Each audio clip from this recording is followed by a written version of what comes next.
As far back as the 80s, Nigeria was already dealing with challenges in the power sector, and the issue occupied the front pages of national dailies with constant promises of a near resolution.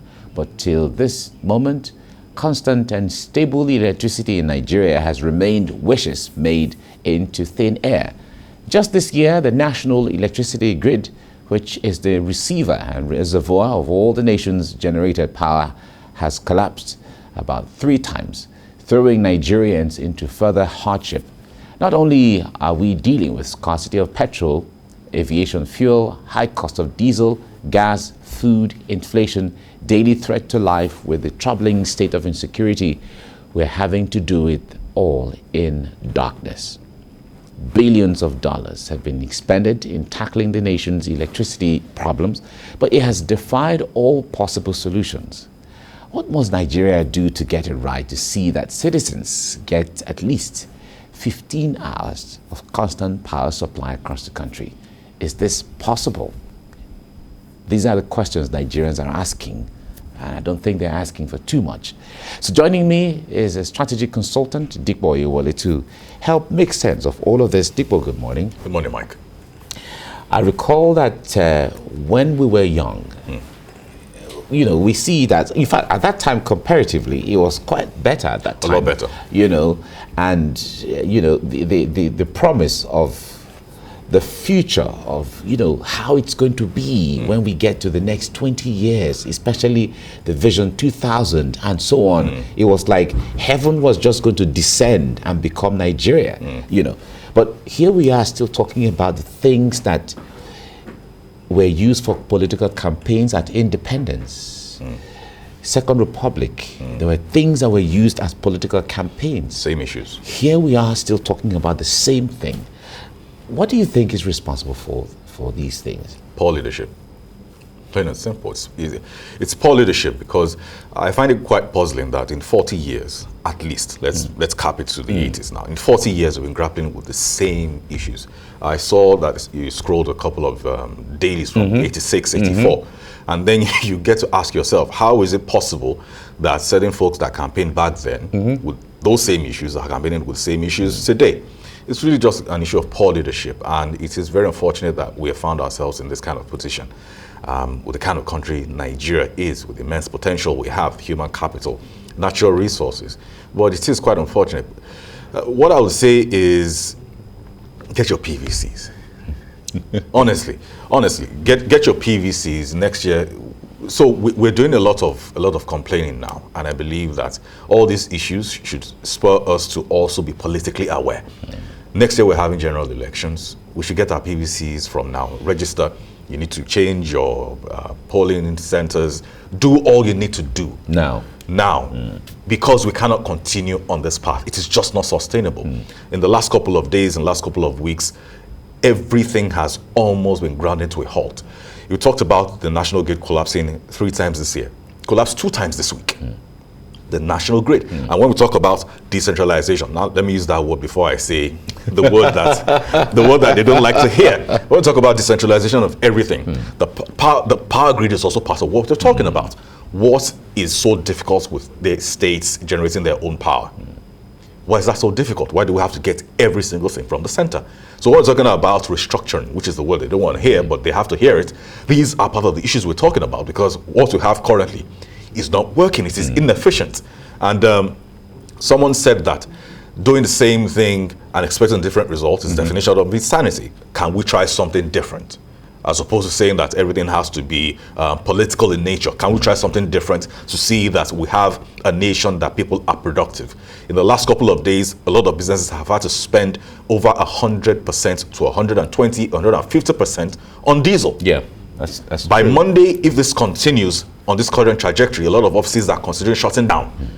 Some are considering going back to working from home. Some don't have that kind of luxury. So they're saying, some are already sending messages to their customers and clients saying that from next week Monday, we'll likely be running maybe half capacity, we'll likely be shutting down, and we're saying that we're broke and we're expecting taxes to come from these businesses.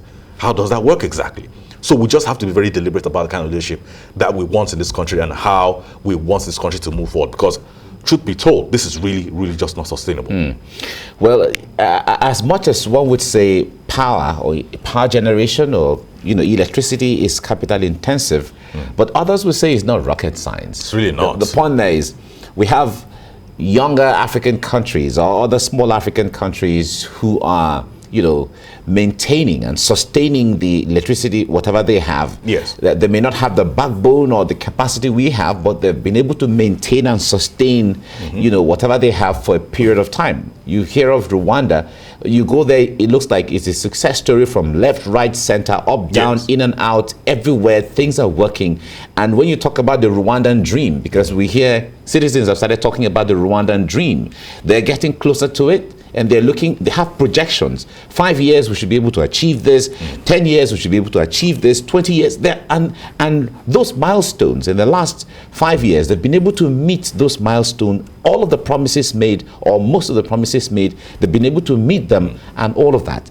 You liken that to Nigeria. Now, the point there is, government signed a contract with Siemens sometime just a few years ago, promising that by 2022, we should have had close to about 12 hours of electricity. What is going on with such kind of contracts? Well, the question is, for those that signed the contracts, are they looking back to talk to Siemens and other stakeholders to hold them to task, saying that these were the deliverables we were given, these were the promises made, these are the letters of the contract. You're not abiding by them. What are the challenges? Do you have challenges from your end, or the challenges are from our end? How can we bridge the gap? That is where we get to see effective leadership. You talked about Rwanda. Yes, and I'll go back to the first statement I made about leadership. Rwanda today and other nations that work are a product of effective leadership, deliberate leadership. We talk about this every other day, that leadership, there's no way we can remove ourselves from the implications of leadership, either good or bad, either poor or effective. But this is the point. Can we say that enough is enough? We want to get at least one part of our system going.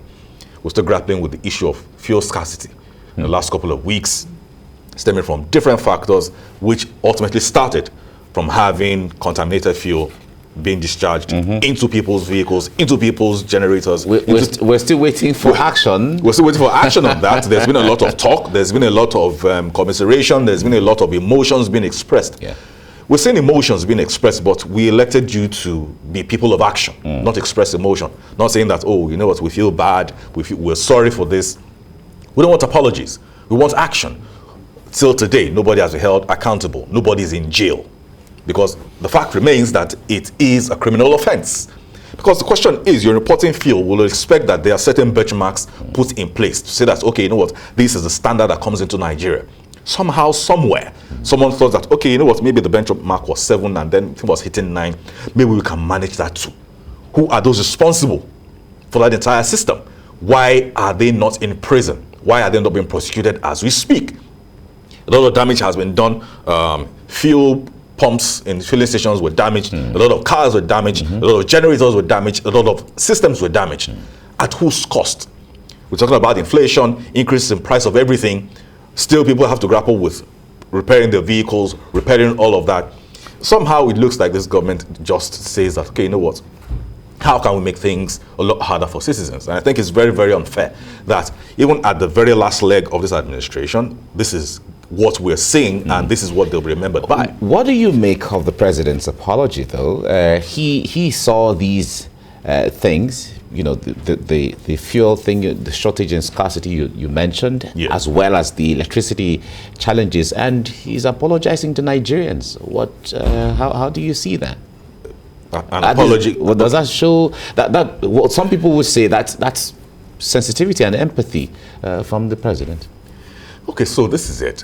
Empathy is good. Action is better. What is being done?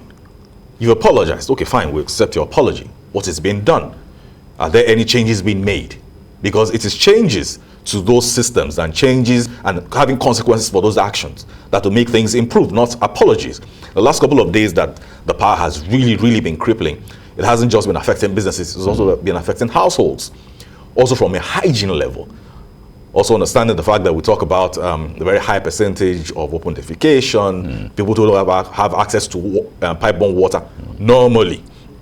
Now we have issues with power, and people who had some connection to accessible pipe-borne water, either to drink or to cook with or for domestic use, have been cut off.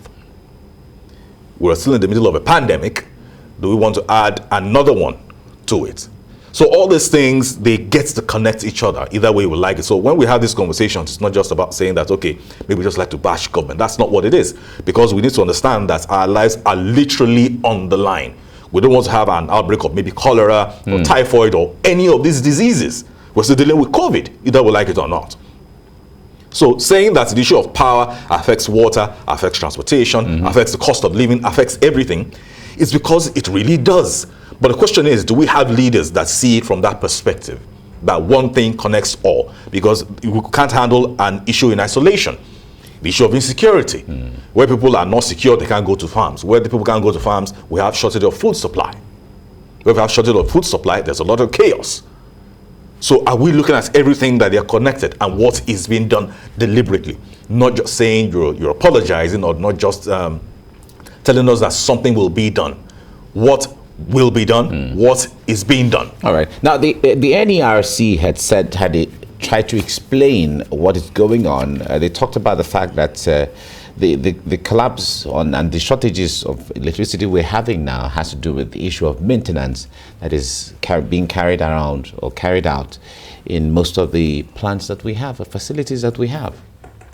Should that not make Nigerians feel, okay, the government is doing something, so maybe let's, it's like a construction period where when the construction is going on, everybody is under inconveniences, so, but we understand, it's construction. So at the end of the day, things will be fine. Is that what you see? Well, aside from the maintenance issues, it talks about the gas supply and all of that. So the question is this: before the gas supply was short, before the maintenance happened, what was the power like?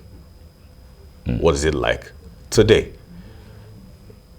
It's endemic in our system where we get to add to whatever challenges we're having, because it's very clear to anyone that we're still grappling with the issue of the fuel scarcity, having to pay a high amount for diesel and petrol and all of that.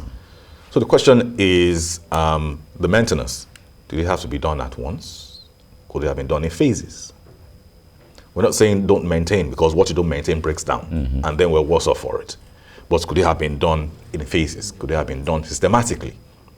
These are the things that we're saying. So you can't just say that, okay, because it's due for maintenance now, let's shut everything down and then leave people to sort themselves. That's not how it works, which is the same thing we see with road construction, because you made an example of road construction, where we have an example of construction being done at Ojota, and then you have another one being done at 7-Up, and then you have another one being done at Yanoworo. And maybe another one on Third Mainland. Another one on Third Mainland. So you find that even alternative routes are not available, which is not how things are done. Can we just have, you talked about empathy earlier being shown by the president, but can we just be empathetic to one another and say that, you know what, this isn't just the ways to get things done. Are there better ways to do it? Are there more efficient ways to do it? Are there more humane ways to get something done? Aside from saying that, okay, you know what, we just shut everything down, you do everything at Ojota, I do it here, do it over there, and then alternate routes are not even available, and then everybody's stuck in traffic for no good reason. Because also part of what is the issues we have in our system is we don't value productivity that much. We're not able to measure productivity, which is something that I've complained about in recent time, that maybe if we had the American system where we get paid by the hour, people will be able to measure. Because I see people saying, oh, I spent 5 hours in traffic, and they say it because I see they deserve a medal, and I'm saying that's 5 hours of your life. Exactly. You're supposed to be productive at work doing something. Can you quantify those hours? Can you say that, okay, this has cost me this much? I earn 60,000 naira. The 5 hours is costing me this.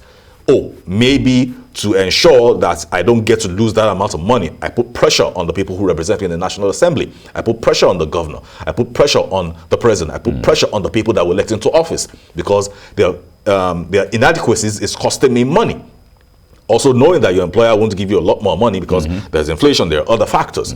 But when we're able to measure productivity in that way, I believe that that maybe we'll have a better conversation with these things. But up until then, we may still get to have a lot of citizens who are very laid back and saying it as, okay, just tell the boss I got to work 9 o'clock, you two got here 9:15 because we're all in traffic.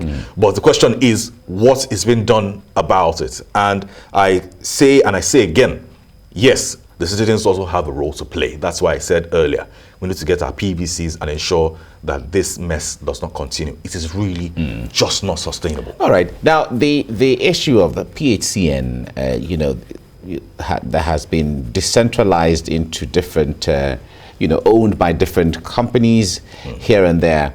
Now, a lot of people still point fingers to where it all started, the privatization of NEPA, and then, breaking it into PHCN, and then, having all of that. A lot of people still say that those companies have not delivered. If they deliver even 50% of the mandate that they came on board for or with, by now we should have moved somewhere. Yes. So, which is going back to what I said earlier, that the people that handled the whole thing, whether in government or not, but I believe there's a minister in charge of the entire thing, have they been able to call them to have conversations? The relevant stakeholders come to the table. What is the problem? Because this is just not sustainable. They had conversations at different times. They requested for bailouts. They were given at some time as well. And I think a few days ago, they were saying that the government was owing them 3 trillion naira or 6 trillion naira, thereabout. So the question is, where is the challenge coming from? Either are they owing you money? Do you have enough equipment? Is that where the issue is coming from? Is there a way to find external partners to come on board to see how we can get this done? Because like we said earlier, it isn't rocket science. Yeah. If we're very deliberate about getting this issue of power done, we will get it done and we'll get it sorted. Yeah. So I believe that all of these conversations around, okay, somebody's owing us money, they are not doing what they're supposed to do, they're flimsy excuses. Because we have a population of over 200 million people, practically all in darkness. That doesn't make any sense. So let's leave the realm of excuses and get to the place where there are actions. And some people will say that, oh, you know what, talk is cheap. You know what is cheaper? Action. Action is cheaper because in the long run, it costs you less. So then we don't get to have these conversations all the time. But can we have some deliberate action in place to say that, okay, you know what, this is where we are now. We're going to 100% in the next 2 years. Maybe in the next 2 years, we'll fall short a bit to get to like 70%. Okay, what were the things that made us have a shortfall? Can we take a look at where we're coming from, the journey so far? What have we learned? Can these people, either the discos or the people in government, say that in the last couple of years, these are the lessons learned, these are the issues they've had, these are the ways they've been able to address them, handle them, to ensure that they don't happen again? Because now we're talking about shortfall of the gas supply, having maintenance done at the same time. Are there being lessons learned now to say that, okay, you know what, this is inefficient, moving forward? Is it possible that before the end of this year, we'll still have shortage of gas supply? It is possible. What can we do to mitigate that? What are the systems being put in place? Is it an issue of insecurity? Who are the people we're talking to in the law enforcement to ensure that the gas pipelines are secure so that we don't have this issue of power, because in the end they connect? Issue of maintenance. When is the next maintenance going to happen? When is the next round going to happen? How do we break them down into different phases that it also maybe doesn't coincide with how the gas supplies affect the whole system? So there are ways to go about this, and like we said, it's really not rocket science, because truth be told, rocket science is really not even rocket science any longer. Yes. Rocket science is being mastered now. It's being mastered now. So I mean, the fact that we're still having to talk about power generation and distribution in 2022, I think it is really embarrassing. All right, we have to leave you here now. Thank you so much, Dick Boyewale, for your time on the program. Is the rocket science is no longer rocket science? It isn't. Thank you for having me. It used to be seen as something so difficult. Just that a few persons knew what the thing was about. The private sector doing it now. Space science, rocket science is no longer rocket science. It's been mastered. Thank you so much for coming on the program. Thank you.